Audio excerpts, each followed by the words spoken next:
A paz do Senhor Jesus, meus irmãos, bom dia, seja muito bem-vindo ao canal Deise Pregadora da Palavra.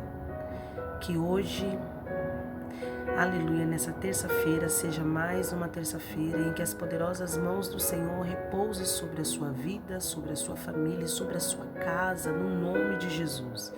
Que o seu dia inteiro seja uma bênção, com livramentos também da parte do nosso Deus. Seja bem-vindo ao canal, você que é inscrito, obrigada por você estar aqui comigo, divulgando e aprendendo um pouco mais sobre a palavra do Senhor.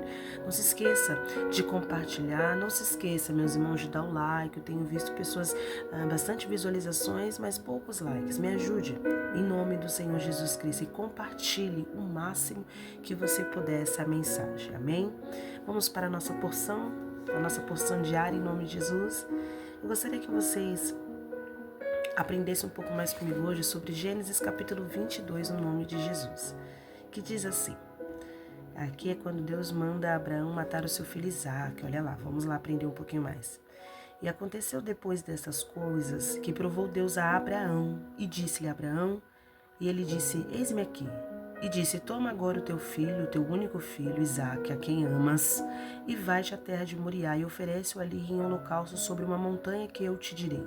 Então se levantou pela manhã de madrugada, abordou o seu jumento e tomou consigo 2 de seus moços, e Isaque, seu filho, cortou a lenha para o holocausto. Levantou-se e foi ao lugar que lhe dissera. Ao terceiro dia levantou Abraão seus olhos e viu o lugar de longe, e disse Abraão ao seu moço, ficai-vos aqui com o jumento, e eu e o moço iremos até ali, e havendo adorado, tornaremos a vós. Ontem, quando eu vim do culto, de oração, eu cheguei em casa, eu não tenho o costume de fazer isso, eu não tenho o costume... Tá aqui meu esposo, que eu tenho certeza que ele vai fazer o comentário e ele mesmo vai testificar. Eu não tenho o costume, irmãos, de ficar assistindo essas novelas que são bíblicas. Já assisti umas outras vezes, mas eu não tenho o costume, sabe, de ficar assistindo sempre. E aí ontem, na hora que nós estávamos aqui preparando a janta, eu falei pro meu marido, se você quiser tirar, pode tirar, pode colocar outra coisa. Ele falou assim, não, vamos deixar. Aí acabou que na hora que tava ali rolando, eu não sei nem qual que era o nome, só sei que em cima estava escrito assim, do tema da novela, o sacrifício de Isaque. E nisso, na hora que eu fui jantar, eu coloquei a comida aqui, eu sentei, foi bem a parte que mostrava Abraão subindo com Isaque, mais 2 pessoas ao lado, e Deus já havia falado com ele para que ele fosse ali e sacrificasse o seu filho. E algumas pessoas que me conhecem sabem, irmãos, que poucas coisas me chamam a atenção. E quando essas me chamam a atenção, Deus fala muito comigo. E eu fico muito feliz pela misericórdia de Deus. E quando eu estava vendo ali a imagem, teve uma hora na novela que mostrou que Abraão, o tempo todo que ele estava já subindo com seu filho, após deixar os moços na beira, no pé do monte, ele sobe com seu filho e nisso começa a vir, sabe, uns pensamentos intrusos, que são pensamentos, que vem vindo na cabeça de acordo com o que você vai fazendo. E nisso vinha o tempo inteiro na cabeça, ali do ator, as palavras que Deus já havia prometido para ele lá atrás. Na hora que ele subia, quando ali o menino levava, aliás, a lenha nas costas, quando ele ajudava o pai a montar o altar, quando ele perguntava, do cordeiro, pai, cadê o cordeiro? Tá aqui, a lenha tá aqui, ó, tá aí, cadê o cordeiro? E nisso, os irmãos conhecem essa história, os irmãos são cristãos para a glória de Deus e conhecem bem o desdobramento da história. Mas o que me chamou a atenção é que o tempo inteiro que ele estava se deparando com uma situação difícil, vinha na mente dele todas as palavras que Deus havia falado. Tudo aquilo que Deus havia prometido. E de uma certa forma dava força para que ele continuasse. Aleluia.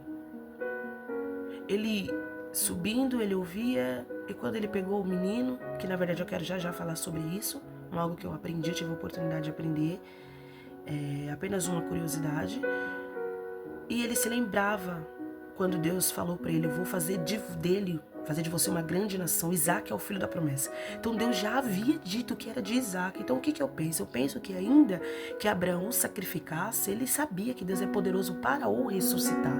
E o que me chama a atenção é a confiança que Abraão teve. Porque desde o início, e até aliás o último versículo que eu li, que é o versículo de número 5, Abraão, ele fala, né, para os seus moços, ficai-vos aqui com o jumento. Aí ele diz, eu e o moço iremos até ali e havendo adorado, tornaremos a vós.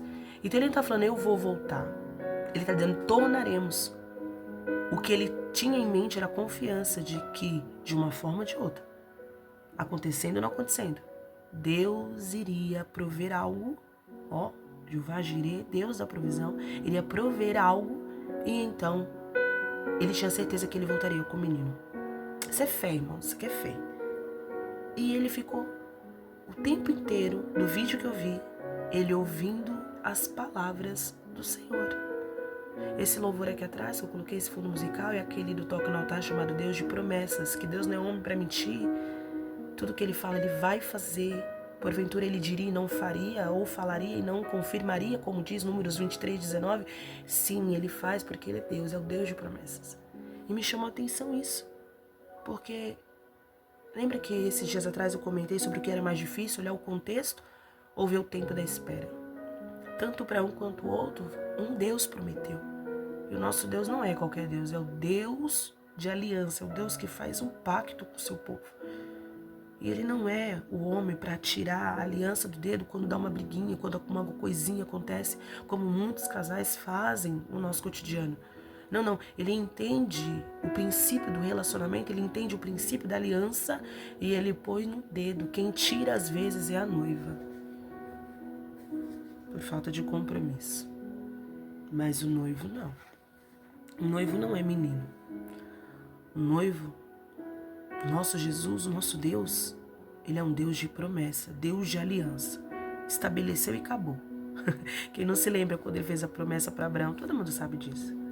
Na cultura antiga, era necessário cortar animal no meio e assim passava os dois participantes, né, do contrato que eles haviam feito. E ali era uma forma de selar aquilo que eles haviam lá estabelecido. E Deus, ele usa da mesma linguagem, uma linguagem que Abraão entendia. Mas você vai ver que Abraão pega no sono e quem passa sozinho só é Deus. Passa o fogo dele no meio dos dois animais partidos para mostrar que, Abraão, eu estou assinando esse contrato. Não que você não vá fazer tua parte, é diferente. Tu vai fazer tua parte. Mas nesse contrato aqui eu vou passar sozinho. Ele dizendo, eu não dependo do homem para cumprir aquilo que eu quero. Mas eu tenho certeza que ele precisa do ser humano, que é por isso que ele quis nos salvar e quis nos incluir no seu plano de salvação. Então dizer que Deus não precisa do homem, eu não concordo. Agora, dizer que Deus dependa do homem, não, eu também não concordo. Deus não depende, mas ele precisa. Ele quis nos incluir. A salvação é para nós. E é através de nós que ele quer ser propagado, ele quer ser anunciado, ele quer ser evidenciado. Ele é o Deus de promessas. Abraão diz que eu e o moço, isso aqui me chama a atenção, porque alguns exegetas bíblicos vai dizer que, a gente vê, né, na imagem qual eu vi ontem, em desenhos. Na verdade, eu nem parei para ver se tinha algumas outras traduções. Eu tenho aqui algumas bíblias, na verdade as bíblias estão na parte de trás dos livros. Eu tenho umas 14 bíblias aqui, de versões diferentes. Não são só bíblias de capas diferentes, são bíblias de versões diferentes. E eu não tive, na verdade, eu nem parei para pensar sobre isso, em ter que procurar em cada uma delas. Mas na grande maioria que eu já vi, diz sobre a palavra moço, não um menino. O que eu quero dizer com isso? Nos desenhos, nas ilustrações, nós vemos um menino. Um menininho obediente, que vai, né, obedecer o seu pai, sim, como um adulto também deve obedecer. Só que tem algo que me chama a atenção, que diz que quem vai cortar a lenha, quem corta a lenha é Isaac. Isaac é quem corta a lenha. Isso me chama atenção. Ainda que numa cultura muito diferente, ainda que em tempos muito diferentes, eu não consigo imaginar uma criança cortando alguma coisa. Talvez tenha aprendido com o pai, sim, mas uma criança de quantos anos mais ou menos? Alguns exegetas bíblicos vão dizer que esse moço aqui, no caso Isaac, não era uma criança, e sim já um rapaz. Digamos aí de seus 20, alguns acham que ele tinha até 30, 33, 37. E que ele não era uma criança. Se fosse uma criança, com certeza obedeceria. Mas pensa comigo na possibilidade, de acordo, assim, fazendo uma examinação na palavra. Mas pensa na possibilidade desse menino, aliás, desse moço, não ser uma criança, e sim um rapaz. Um rapaz de 20 anos, um moço de 20 anos. Mandez, o que isso quer dizer? O que eu quero dizer é que uma criança, ela faria sim o que o pai obedeceu, mas talvez ficaria mais temerosa. Agora um moço já entendido em obediência ao pai, ele decidiu também participar disso, por conta própria. Se ele fosse outro, ele poderia falar, não, sai fora, pai, eu vou descer. Ou uma criança, pai, não, desesperado. Mas você vê no texto que o menino, que o moço, aliás, ele se deita. O que demonstra uma obediência e uma vontade de ser um sacrifício para esse Deus.